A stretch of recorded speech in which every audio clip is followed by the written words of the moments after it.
Bueno, voy a comenzar. Primero que todo, dando gracias a...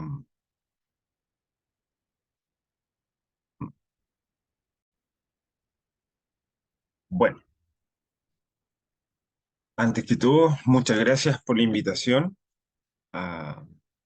a esta charla que me ha pedido Mario Romero. Así que reitero los agradecimientos y la verdad espero que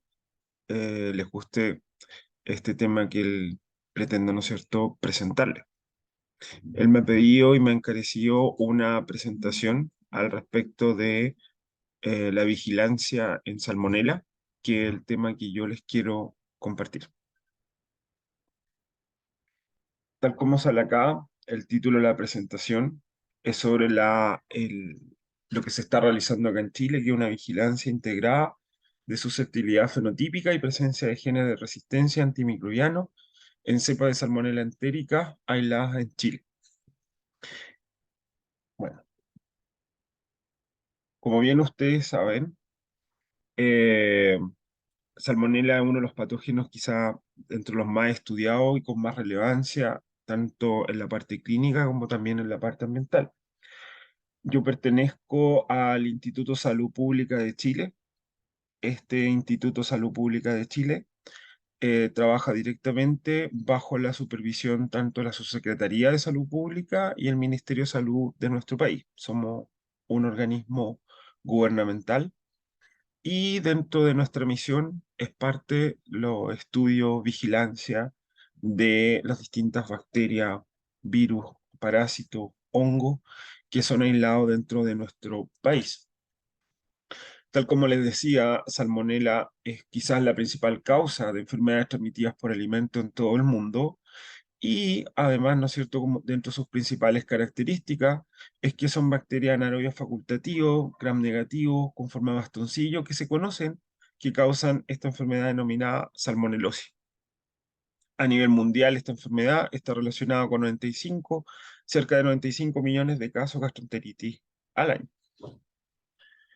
Qué importante al respecto de Salmonella es que esta puede ser aislado desde matrices ambientales, y alimentarias, en los cuales han sido, ¿no es cierto?, detectados en ciertos brotes tanto en el mundo como también en nuestro país. La principal fuente de transmisión son los alimentos que han sido contaminados, particularmente de forma cruzada con heces de animales o materias del entorno natural.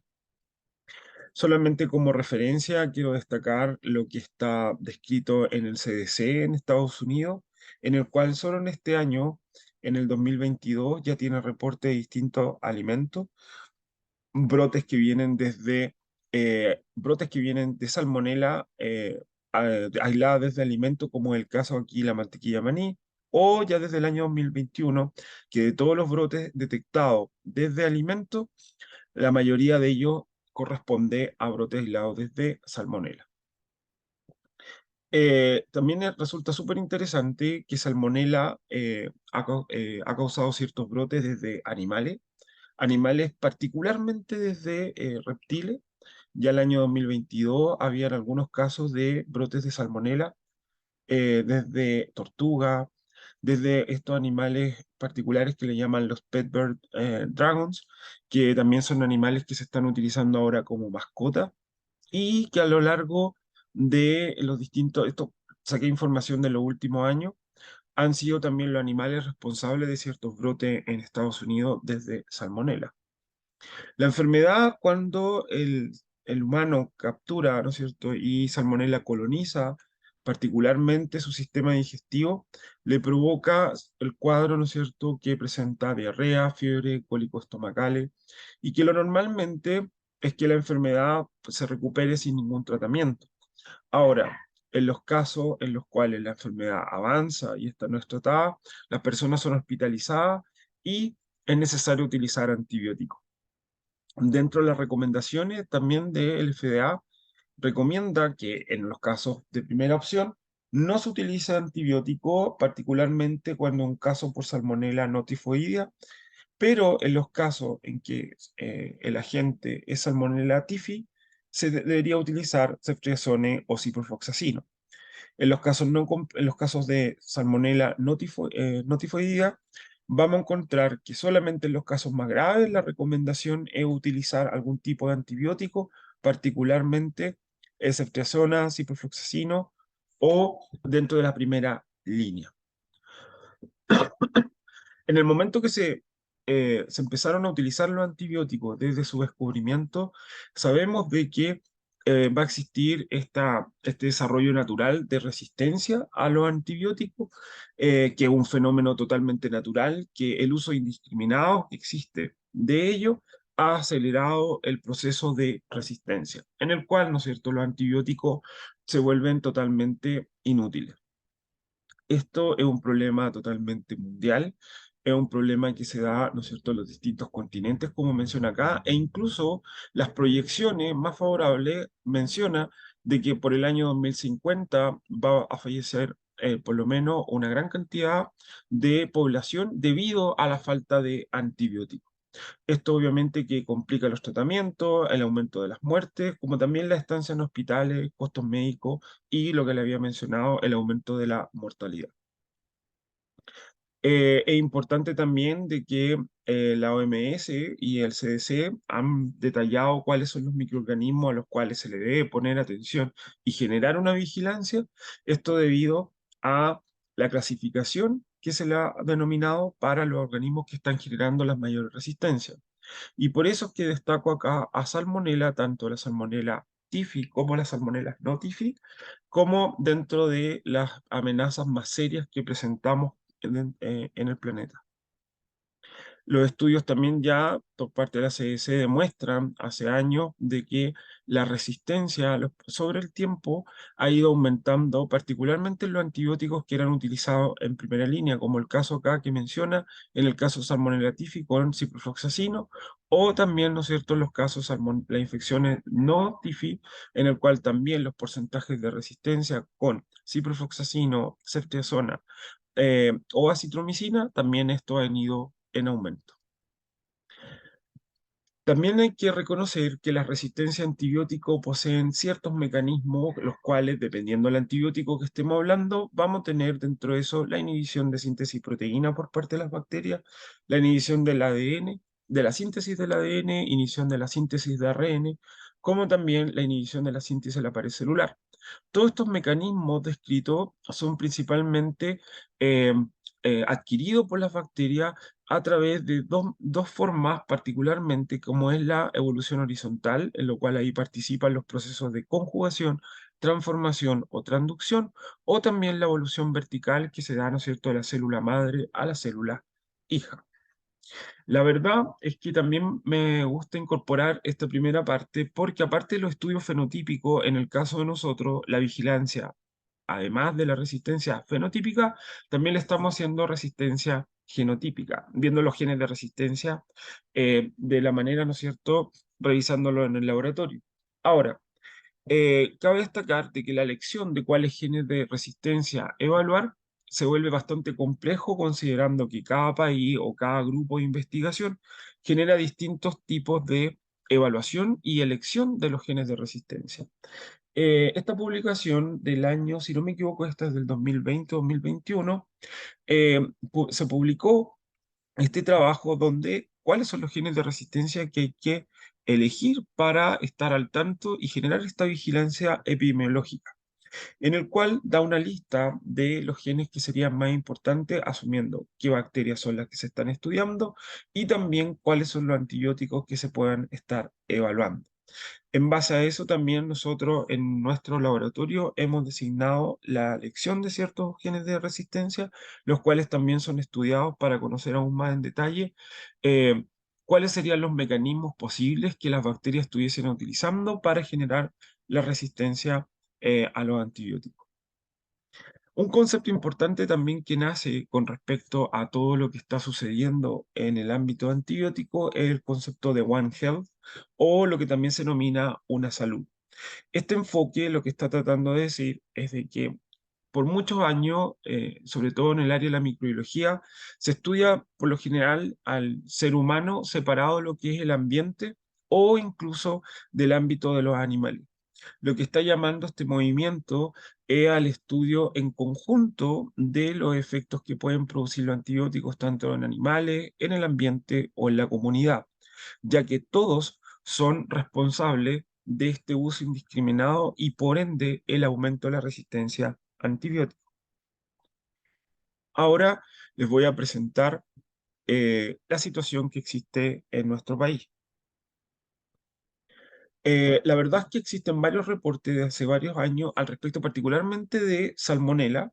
Existen muchas publicaciones que se han descrito en los últimos años donde se menciona cuáles son los efectos que está sucediendo, ¿no es cierto?, con salmonela. Aquí solamente he incorporado títulos, solamente para mostrar de que existen varios grupos de investigación, particularmente asociados con la universidad, como también con distintas universidades del país, como también por parte de nuestra institución en el estudio de la salmonelosis y de la resistencia tanto clínica como ambiental, en la cual, ¿no es cierto?, existe un variado grupo de investigadores que trabajan, ¿no es cierto?, en este fenómeno. Particularmente voy a rescatar una publicación del año 2018, si no me equivoco, en el cual en nuestro lugar de trabajo participó de esto, donde esta es la capital de Chile, en la región metropolitana, y lo que se trató de evaluar fueron distintos puntos dentro de la capital y particularmente asociado al principal río que recorre a la capital,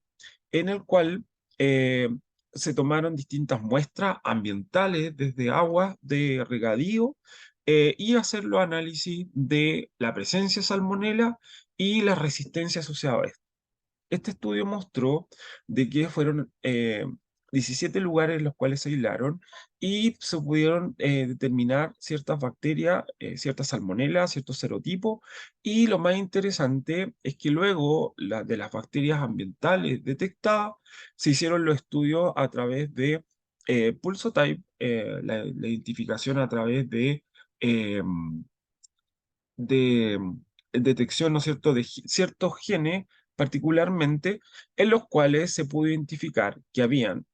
bacterias que habían sido aisladas desde el ambiente y que también hacía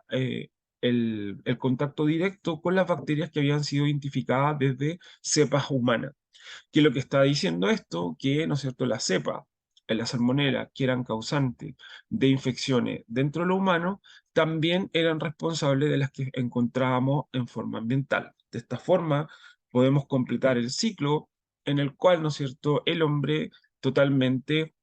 permite la liberación de esta salmonela desde la clínica o viceversa. Las bacterias que son encontradas en el medio ambiente son responsables también de infectar y desarrollar enfermedad en los humanos.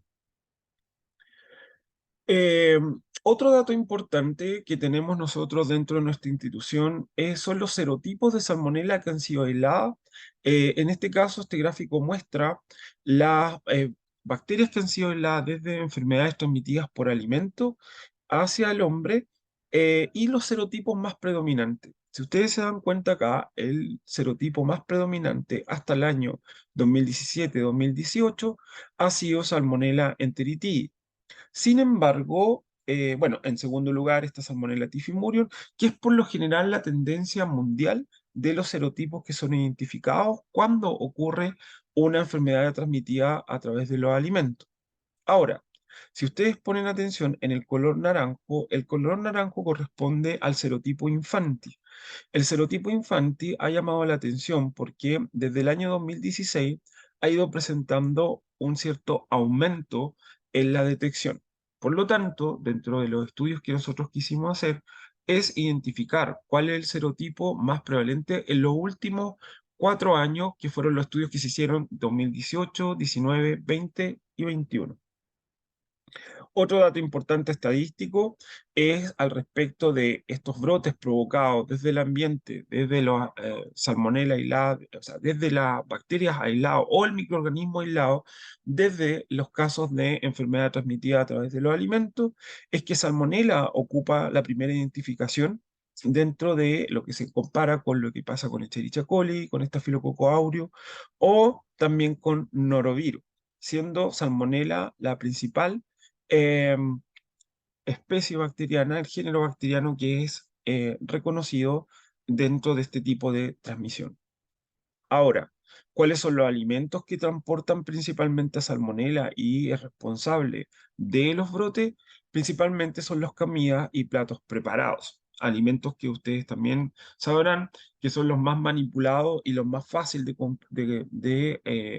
generar contaminación cruzada, a diferencia de los otros productos que son más bien directos desde su fuente, no como que son los platos preparados, esto principalmente debido a su manipulación. Eh, la verdad es que dentro de toda esta alarma mundial que se ha generado al respecto de la resistencia, es que la OMS llamó hace ya más de un par de años atrás a realizar planes contra la resistencia al antimicrobiano y Chile desarrolló un primer piloto posterior, o sea, anterior al año 2021 y luego, ahora último, desde el año pasado empieza a correr el plan oficial que este plan nacional en el cual incluye a muchos ministerios. Aquí aparece el Ministerio de Salud, el de Economía, el de Agricultura, el del Medio Ambiente de nuestro país y incluye también a la institución donde trabajo, en el cual se generaron los ejes principales para conocer cuáles eran las necesidades más grandes y las vigilancias que deben existir en el país. Dentro de la segunda línea estratégica de este plan nacional es fortalecer el Sistema Nacional de Vigilancia de la Resistencia al Antimicrobiano. Y bajo este concepto de este plan nacional que tenemos nosotros es que surge esta vigilancia integrada tanto de cepas clínicas como también de cepas eh, ambientales. Es por eso que en primera instancia nosotros hicimos la identificación de bacterias aisladas desde la granja, desde plantas faenadoras, desde los alimentos listos para su consumo y las que eran aislados directamente desde los hospitales y clínicas del país. Esto sería como la cadena vista desde un cierto punto eh, normal, en lo cual esperaríamos que avanzara y de esta forma se consideró. Pero obviamente que esto pudiese tener un sentido distinto si es que asumimos de que el hombre también pudiese ser responsable de que las bacterias que generan resistencia luego verterla hacia el medio ambiente. El estudio que se realizó fue durante el año 2020, por lo tanto, se considera un estudio de tipo retrospectivo lo que se realizó en el plan de vigilancia y se utilizó la tecnología del equipo Sensitat. Este equipo permite realizar la detección fenotípica de una forma más bien automatizada y a través de PCR se trató de identificar cuáles eran los principales genes de resistencia que presentaban los aislados de salmonela. La metodología Sensitite permite tenerlo aislados de salmonela y luego realizar cultivo y normalizarlo para realizar el típico cultivo en Miller-Hinton que permite identificar a las susceptibilidades de las bacterias. El equipo permite realizar una inoculación simultánea en una placa de 96 pocillos, en la cual esta placa tiene todos los antibióticos que se requiere analizar. Luego esta placa es incubada y luego se puede leer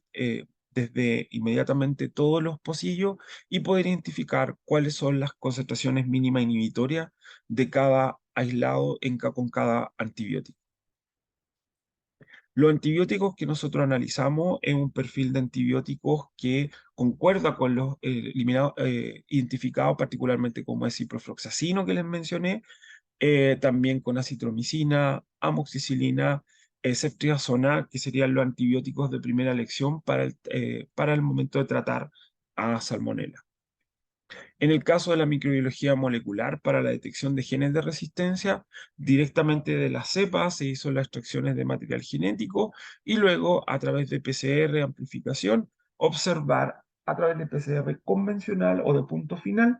identificar cuáles son los genes de resistencia. Eh, Cuando se inició este estudio, entonces, dentro del año 2018-2019, los principales aislados de salmonela fueron a través de cepas que se denominaron acá como no humanas. que son los principales aislados, que número de cepas, dependiendo aquí los meses de estudio. También las cepas humanas también son identificadas acá, pero en un menor número. Considerando solamente las cepas de origen ambiental o no humana, eh, la detección se hizo para 297 cepas, de las cuales el 85% de ellas correspondían a salmonela aislada desde carne de pollo y pavo. Eh, Luego, esta cepa, tanto de los aislados ambientales, aislados de granja, de la planta faenadora, fueron procesadas para ver el tipo de los serotipos presentes en ella. Y si ustedes se dan cuenta, tanto de la granja como de las cepas no humanas de alimento y las cepas humanas, el principal serotipo identificado durante los años 2018 y 2019 correspondió a Salmonella infanti. La excepción corresponde a cepas aisladas desde la planta faenadora, en las cuales el serotipo fue principalmente los del grupo C1. Eh, Esto llama muchísimo la atención de que durante los años 2018-2019, Salmonella Infantis toma la delantera, dejando atrás a la más popular, que es Salmonella enteritidi o Salmonella typhimurium, que eran los serotipos que principalmente se identificaban en los años posteriores, o sea, anteriores digo, y siendo ahora Salmonella Infanti quien es que aparece dentro de las cepas principalmente identificadas. Luego, lo que se hizo y que quiero mostrarle a usted son los distintos antibióticos que se utilizan para cada uno de los aislados, tanto desde granja, planta faenadora, los alimentos y también los aislados desde cepas de casos clínicos. Si ponemos atención, yo sé que esto es como bastante información, pero acá está el número de los porcentajes de cepas que fueron estudiadas a los distintos antibióticos. Y llama muchísimo la atención que, por ejemplo, ceftriaxona, que es uno de los antibióticos de elección, tanto los ambientales desde la granja, la planta faenadora y las salmonelas que son identificadas en los alimentos, poseen cerca de un 53% de resistencia de la cepa estudiada y que luego en clínica esto es uno de los valores más altos, en los cuales el 21% de la cepa analizada también tenían resistencia a ceftriaxona. Lo mismo pasa con el caso sulfa-metoxazol, en los cuales los valores más altos, incluso llegando a un 75% en cepas de origen alimentario, tenían un mayor índice también en las cepas clínicas. Los valores de resistencia para en clínica humana son bastante altos también para ampicilina, para ciprofloxacino, cloranfenicol, ciprofloxacino tiene un valor bastante bajo, que también concuerda con los valores desde las cepas ambientales. Ciprofloxacino sigue siendo entonces bastante útil para el tratamiento de salmonelosis, pero los antibióticos que he destacado de color rojo son los que, en cierto modo, tienen un valor bastante alto en las cepas, llámese ambientales, y que concuerda con los valores de las cepas clínicas. Estos datos que están acá, la verdad es que también es un montón de datos, pero simplemente estos son estudios muy del año 2008, 2009, en el serotipo tifimurium, enteritidis, paratifis, cepas clínicas y cepas no clínicas, o extraintestinales se mencionan acá, en los cuales los valores de resistencia a ciprofloxacino, a cloranfenicol, cotrimoxazol o ácido nalidíxico son bastante bajos. Bueno, aquí los valores son altos porque son los de susceptibilidad, por ende, los valores de resistencia eran muy bajos en las cepas que se estudiaron por aquellos años. Esto quiere decir que si comparamos los años 2008, 2009, luego de 10 años, estos valores han aumentado significativamente.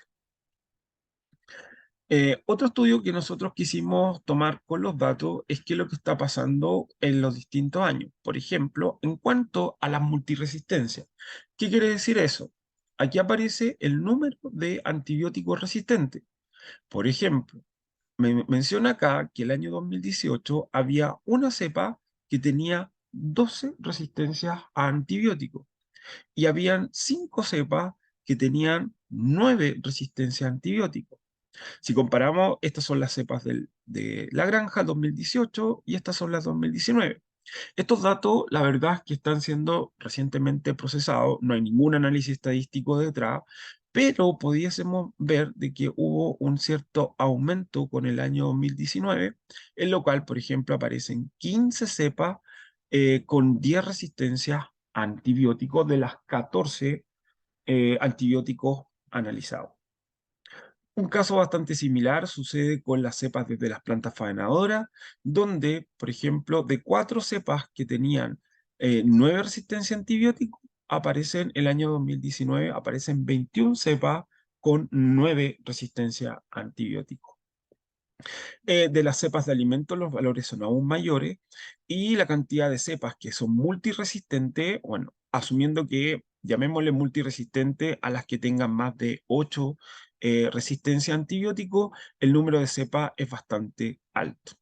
¿Qué pasa con las cepas clínicas? En el caso de las cepas clínicas, que un número menor de cepas estudiadas, ustedes pueden ver de que clínicamente aparecen un número que es bastante menor comparado con las cepas ambientales, pero no deja de ser importante que hubo 6, 7, aquí en este caso estamos hablando de cerca de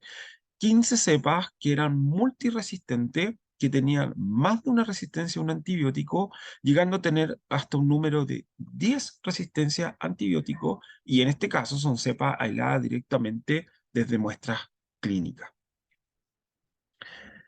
Este es realmente un esquema que quise yo incorporar en el cual consideramos todos los antibióticos analizados y cuáles son los genes de resistencia que nosotros hicimos estudio.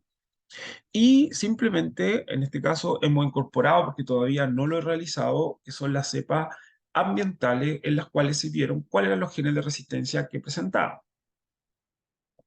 La verdad es que no existe una gran diferencia entre los genes identificados.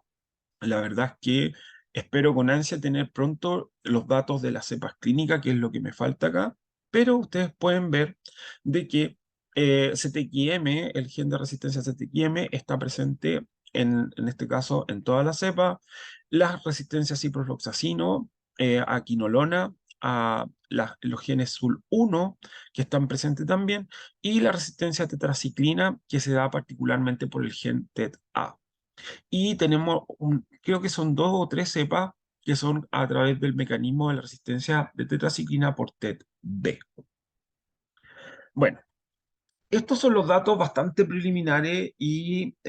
poco procesados al respecto de nuestra vigilancia que estamos haciendo, donde, como ustedes pueden haberse dado cuenta, nos llama muchísimo la atención es que aparezca el serotipo infantil, que aparezca también un aumento bastante significativo de cierta resistencia, y es por eso que también hemos comenzado con el otro periodo de estudio del año 2020 y 2021. Ahora, la gran pregunta es ¿por qué el serotipo infantil? ¿Por qué el serotipo infantil aparece en nuestro país, cosa que este serotipo no aparecía anteriormente? Entonces, aquí solamente quise incorporar un estudio bastante reciente de ahora de febrero de este mismo año, en el cual se estaba identificando un sistema de secreción tipo 6 en Salmonella Dublin, en el cual en esta salmonela estaba, en este serotipo en particular, generaba una cierta ventaja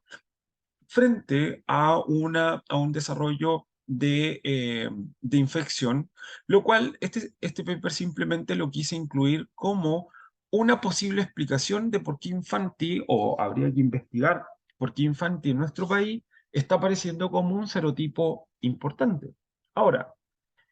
no quiere decir que esto también haya aparecido en otros países. Ya desde el año 2007, 2008, 2012, ha sido informado que Salmonella infanti ha empezado también a provocar ciertos brotes, en este caso, entonces son países en Europa, y particularmente hubo un brote entre 2011 y 2014 en Italia, en el cual también fue identificada Salmonella infanti, la responsable de ciertos brotes durante esos años. Eh, Estudios posteriores, este del año 2019, se comparó a Salmonella infantis con Salmonella typhimurion en este caso, donde ellos identificaban una cierta isla de patogenicidad que tenía unos genes bien particulares que le daban cierta ventaja a Infanti de poder realizar una mejor colonización a nivel de intestino, lo cual daba luces de que Salmonella infanti pudiese estarse convirtiendo en una bacteria bastante compleja al momento de generar el cuadro de infección en humanos. Otro estudio se comparó distintas cepas de Salmonella infantil a través de análisis de secuenciación y se describieron la presencia de varofago e islas de patogenicidad que pudiesen también ser responsables de del aumento o del favorecimiento a factores de virulencia en Salmonella infantil, comparada, ¿no es cierto?, con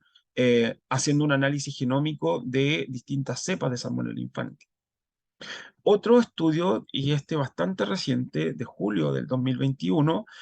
también mostraba que existían estos plásmidos particularmente que le estaban dando cierta ventaja,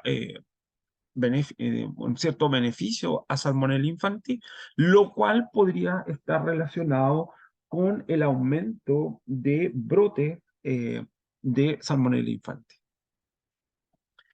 Es por eso que hasta aquí queda lo que hemos realizado nosotros como Instituto de Salud Pública. La verdad es que el, el desafío bastante grande es llevar esta vigilancia a nivel nacional. Sin duda que tal como aparece acá, el llevar la vigilancia es un reto persistente. Eh, Sabemos, ¿no es cierto?, de que también incluso los brotes son bastante esporádicos y que cuesta bastante de repente encontrar la fuente común para identificar el mecanismo en el cual se está movilizando, en este caso, salmonela. Es por eso eh, que es necesaria continuar esta vigilancia, se llama que la mayoría de los países realicen esta vigilancia para principalmente reducir la morbilidad, reducir la mortalidad asociada a la salmonelosis, que en este caso, en nuestro continente en particular, Latinoamérica, sigue siendo una responsable de ciertos brotes y cierta mortalidad en pacientes. Ahora, nosotros tenemos sueño, así como lo más seguro ustedes también tengan sueño en cuanto a mejorar los estudios, generar nuevo conocimiento. Nosotros igual nos sentimos que hemos estado haciendo algo, pero creo que siempre sabemos de que se puede hacer más. Y por eso coloqué este trabajo como proyección. Este es un trabajo que se hizo en Nueva York, en el cual se hacía un estudio de la diversidad bacteriana y la diversidad al mismo tiempo de los genes de resistencia identificados desde la alcantarilla y el agua que circulaba por la ciudad a los distintos meses, con los distintos genes, asociándolo particularmente con ciertas bacterias que pudiesen causar algún tipo de enfermedad.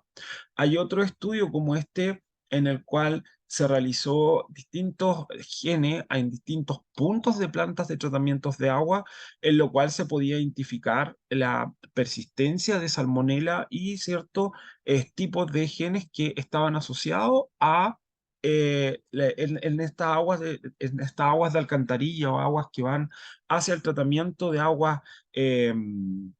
residuales, en los cuales, ¿no es cierto?, este estudio también es algo con lo cual nosotros soñamos realizar. Este es un trabajo súper bonito que se realiza en Filipinas, que también tienen un programa de vigilancia nacional de resistencia antimicrobiano, en lo cual aquí hay algo más de recursos porque realizan distintos puntos dentro de Filipinas y pretenden, ¿no es cierto?, analizar cuáles son los genes de resistencia, cuáles están presentes, cuáles aparecen en ciertas temporadas, lo cual la vigilancia genómica es por lejos lo que se está llamando a que todos los países pudiesen realizar. Otra cosa interesante que está dentro de nuestras proyecciones también, bueno, nosotros también como Instituto de Salud Pública generamos ciertos datos al respecto y ustedes también seguro que han tenido situaciones bastante similares, lo mismo que pasó con la pandemia, que aumentó el número de desinfectantes que utilizó la población. Ese igual es como un tema muy, muy, muy importante, es que todos nos volvimos locos con la utilización de desinfectantes por coronavirus. Entonces, yo creo que los datos muestran de que, por ejemplo, en nuestro país, la cantidad de desinfectantes que se empezaron a importar o con fabricación nacional, esto fue totalmente duplicado durante el año 2020-2021 a lo que normalmente existía. Eh, Principalmente los desinfectantes empezaron a ser utilizados particularmente para la limpieza de superficies, pisos y ambiente. Ahora, ¿por qué este es un tema importante? Porque las bacterias también tienen mecanismos que comparten con los mecanismos antibióticos de resistencia a antibióticos con la resistencia a desinfectantes. Es uno de los trabajos que pensamos realizar y que estoy pensando en prontamente publicar los primeros resultados,